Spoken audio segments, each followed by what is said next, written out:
नमस्कार, प्रणाम। मैं हूँ रश्मि और आप लोग देख रहे हैं R Bihar news and Rimi TV. जैसे कि आप लोगों को पता है, हर पंचायत में पैक्स का चुनाव हो रहा है और साथ ही एक पंचायत से कितने सारे उम्मीदवार खड़े हो रहे हैं। साथ ही अपने अपने मैनिफेस्टो के साथ सारे लोग खड़े हुए हैं और उन किसानों के लिए बेहतर से बेहतर काम करने का प्रयास करेंगे, यही उम्मीद से सारे किसान भाई वोट करते हैं। लेकिन आज मेरी मौजूदगी है चांचर मध्य में और यहाँ से राम विनोद चौधरी जी खड़े हुए हैं पैक्स चुनाव में। आइए जानते हैं कि इनका क्या कहना है, खासकर किसान भाइयों को लेकर के, और इनके दिल में जो समाज सेवा की एक भावना है, न जाने कितने वर्षों से समाज की सेवा कर रहे हैं। और साथ ही इस बार पैक्स का जो चुनाव है उसमें एज ए कैंडिडेट खड़े हुए हैं, बाकी कितना सपोर्ट रहा है वो आप लोग दिख रहा होगा कि जो यहाँ की जो पब्लिक है वो इनको कितना सपोर्ट करते हैं। सबसे पहले सर बहुत बहुत स्वागत है हमारे इस प्रोग्राम में। आपका एक छोटा सा इंट्रोडक्शन हो जाए। जी, मेरा नाम राम विनोद चौधरी है। चांद चौड़ी मेरा घर हुआ और हम पैक्स चुनाव की तैयारी में हैं, लगे हुए हैं और चुनाव लड़ रहे हैं। अच्छा सर, यहाँ का जो पब्लिक है वो कहीं न कहीं आपको ही क्यों जिताना चाहती है? आप पैक्स चुनाव में क्यों खड़े हुए हैं? क्या आपका मोटो है? अगर आप जीत जाते हैं तो क्या क्या करेंगे उन किसान भाइयों के लिए? हम किसान भाइयों के लिए जो इसके माध्यम से आता है, जैसे कि सुधा डेयरी पैक्स में ही आ रहा है, और सुधा डेयरी के अलावा जो भी खाद या दवा या जो भी होगा इसको हम जमीन पे करके दिखाएंगे।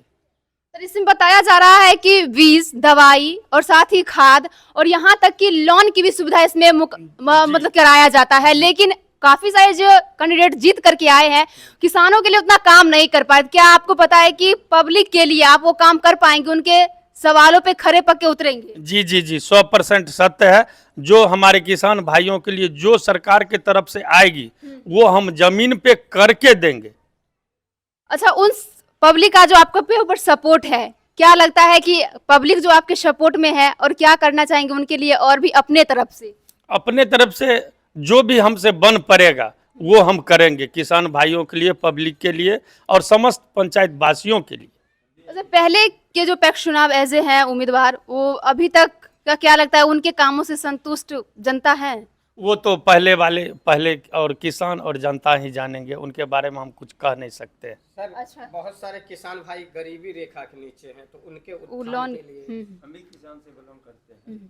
तो काफी सारे किसान भाई जो है वो कहीं न कहीं अपने फसलों को बेचने में कहीं न कहीं नाकामयाब रहते हैं। उतना मेहनत करते हैं, पूरे दिन खेत में मिट्टी में सने रहते हैं, लेकिन फिर भी उनको मुनाफा नहीं हो पाता है। तो उन किसानों के लिए क्या करेंगे आप?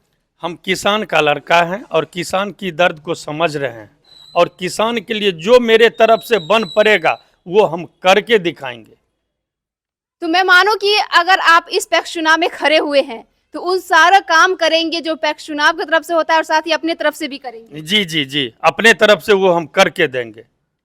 तो दोस्तों देख सकते हैं कि विनोद कुमार जो चौधरी जी हैं वो कहीं न कहीं आपके बातों पे खरे पक्के उतरेंगे। और साथ ही देख सकते हैं कि इनका चुनाव चिन्ह 4 नंबर पे ईंट छाप है। और मैं बता दूं कि यहाँ पे देख सकते हैं कि काफी सारे जो लोग हैं इनके सपोर्ट में है और किसान भाई का जो दर्द है वो एक किसान भाई ही समझ सकते हैं। राम विनोद चौधरी जो खड़े हुए हैं, कहीं न कहीं हमें पता चला है कि समाज की सेवा में हमेशा तत्पर रहते हैं और कहते हैं कि मैं एक किसान हूँ और किसान का दर्द समझ सकते हैं। क्या कहना चाहेंगे उनके बारे में? ये तो जनता से पता कर सकते हैं आप जो जो क्या कर रहे हैं। सर आप भी एक किसान है, क्या कहना चाहेंगे? एकदम किसान है।